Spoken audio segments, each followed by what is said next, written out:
Hey, if you see Donald, if you happen to see the guy running for president,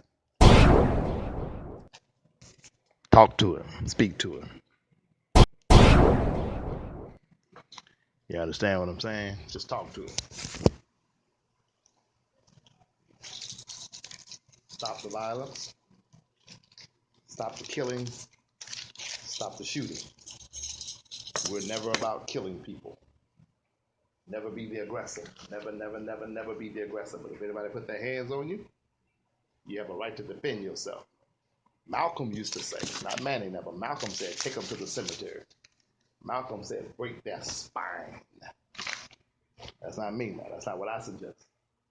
I say do the right thing, call the police and all the other good stuff. That's what I say.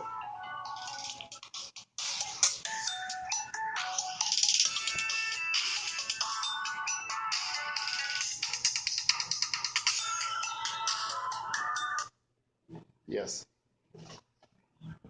Yes. Hey.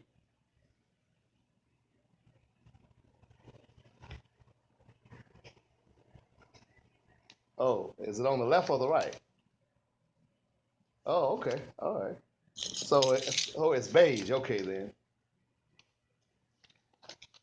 All right. Thank you for letting me know. What time the meeting gonna be over?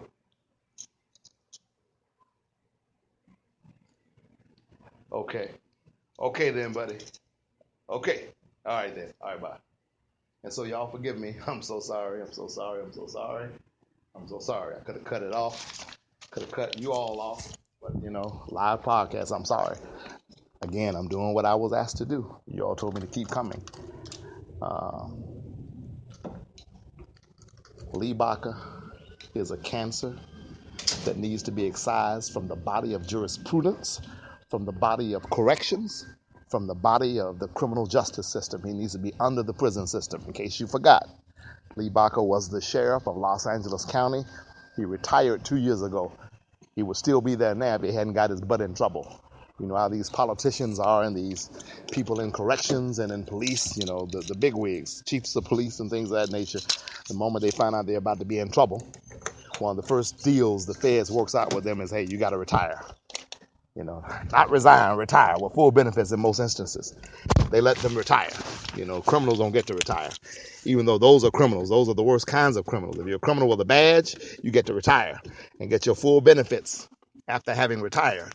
But if you're a criminal on the streets, you get nothing. You don't get to retire. All you get is a jail cell. But these guys, the first thing they do is let them retire. And in most instances, to be real honest with you, when they retire, that's it. They don't even charge them. In this instance, what he did was so blatant and so well known, because a lot of times it has nothing to do with how blatant it is. A lot of them do blatant stuff and get away with it because nobody knows about it, because it's not in the public realm. It's not being talked about. It's not being seen, things of that nature. But in his instance, everybody knew about it. So when everybody knows about it, when the public is aware of the crime that has been committed by this official or what have you, then they have to act.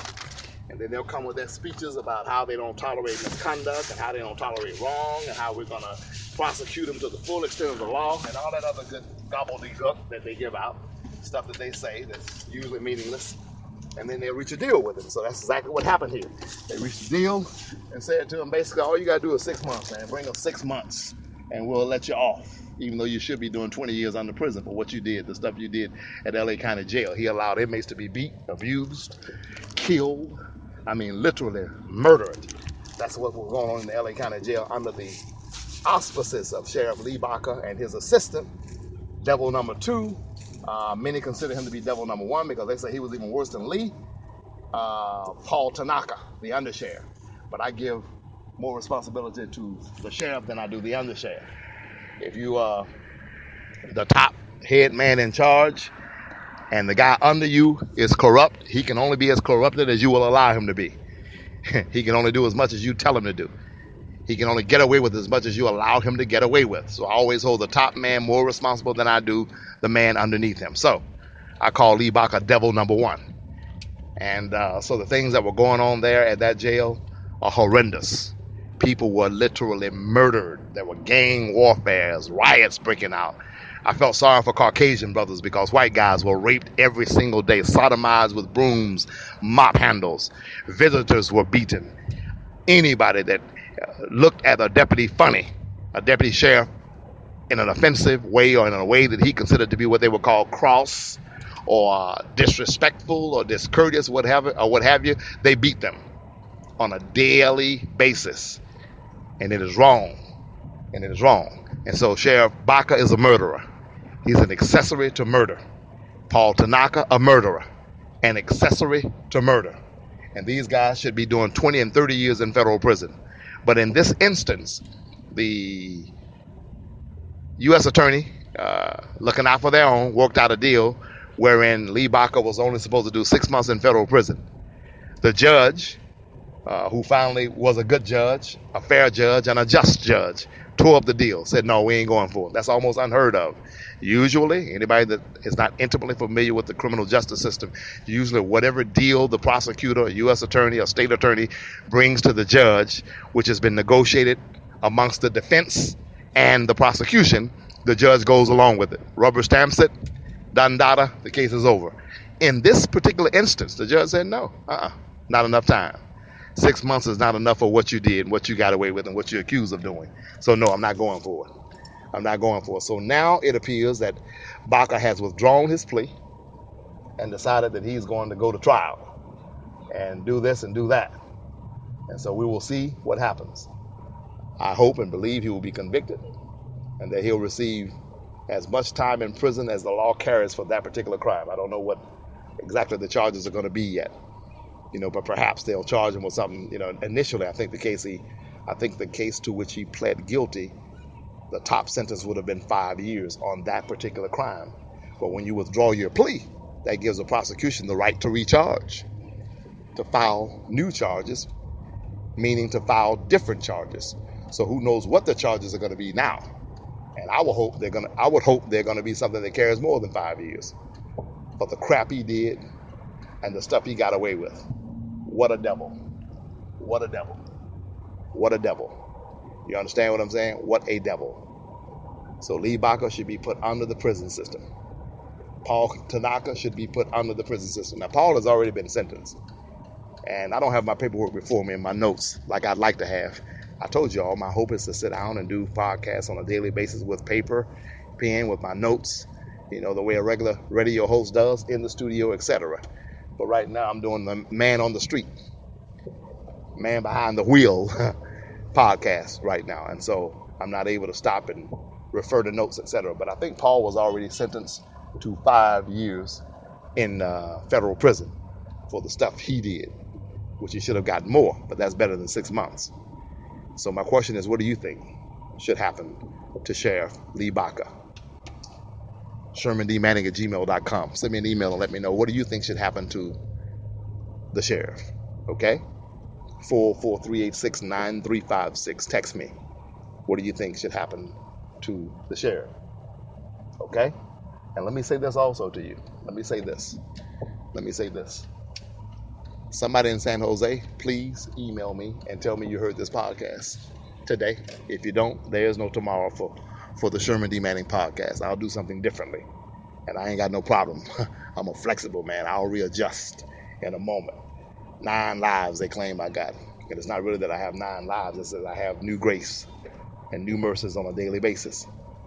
So what I want you to do, if you're in San Jose, California, and you're listening to this podcast on demand, or however you're listening to it, send me a text, ShermanDManning@gmail.com, and let me know that you heard it. Send it to me today, please. Go to YouTube and look at our videos. We're going to have a new video up tonight. Look at the ones from yesterday, Black Lives Matter, Sherman D. Manning, Donald, the guy's last name who's running for president, right? His last name, /Sherman D. Manning, National Night of Prayer, /Sherman D. Manning. Go look at those videos on YouTube. Not the podcast, not the audio stuff, but the YouTube, but the videos. And again, tonight, hopefully in less than 2 hours, we'll have a brand new video, Sherman D. Manning /Charles Manson. You can get it on YouTube this evening. Take a look at it Tell your friends to take a look at it. Would you please be kind enough to send out a text, an email, a smoke signal, and tell your friends about this podcast. Tell them to listen in. Tell them to tune in. The numbers are okay today. They're not where I want them to be. Saturday was a history-making day. You all knocked the ball out of the park. We had more listeners than we've ever had in the history of this podcast on Saturday, okay? And then Sunday, yesterday, we did even better, okay? And so my hope was that today you would beat Sunday. And thus far, we've not yet beat Sunday. So can we do it? Can we beat Sunday's listenership? Yes, we can. The way we can beat it is if you will participate. Make this a participatory podcast. All you have to do is contact 5 friends right this minute and tell them to tune into this podcast. If you do that, we'll beat the numbers. If you don't, we won't. It's up to you. The listenership is good today. It's just not great. It's not great. I always believe we should do better than we did yesterday. New grace, new mercies, new opportunities, new efforts. So I'm asking you again, contact 5 people as I'm speaking, as you're listening, whatever time you're listening. Send out the text. Maybe they won't see it today. Maybe they'll read it tomorrow. Send out the email. Maybe they won't read it today. Maybe they'll read it tomorrow. Send it out to your friends, to your loved ones, to your acquaintances, and tell them to get this podcast and listen to it and to give you their opinion. Maybe you all can debate it. They can tell you, he ain't nothing but old jailbird. And you can tell them, well, Joseph was a jailbird. Mandela was a jailbird. And so many other men who ended up being great men. Not saying that I'm great yet. I hope I'm on my way. We'll see. If you pray for me, I'll be on my way. We'll see.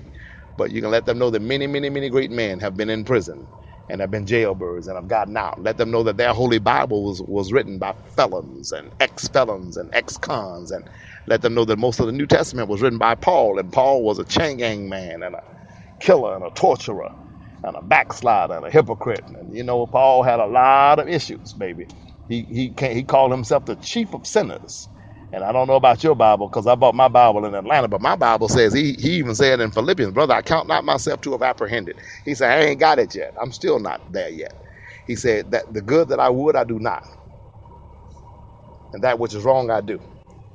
Every time I try to do good, evil is always present, hindering me on my way. Okay? Tell somebody to listen to this podcast. I love you all very much. God bless you. I pray for you. You pray for me. Get these numbers up. Get these numbers up. Get these numbers up. I'm looking right now. Get these numbers up. Those of you in San Jose, send me an email.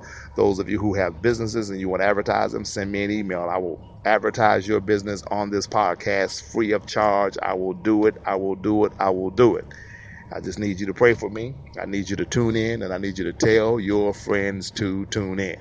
If you do that, this will continue to get better and better and better as a podcast, and I'll continue to try to brush up on my skills and become a better moderator and a better host because I know that I can do better. I know that I can do better. I always believe in trying to improve my own personal skills. I can be a little bit more articulate. I can be a little bit more candid. I can be a little bit more, I can enunciate better. I can be a little bit more studious. I can be a little bit, I guess a lot of things that I can improve upon. And you will give me the motivation to improve upon them if you participate and do what I've asked you to do. If you are in San Jose, California, listening to this podcast, send me an email and tell me, shermandmanning@gmail.com. If you have a business, tell me about it. I'll advertise it. Text me, send me a smoke signal. Let me know that you're there. Tell your friends to listen to the podcast. Go to YouTube. Check me out. Let me know what you think. Get a copy of The Truth About O.J. Simpson, Race, Class, Money, and Justice. It is a book, baby. It's a book. Go get it. Thank you. Bye-bye.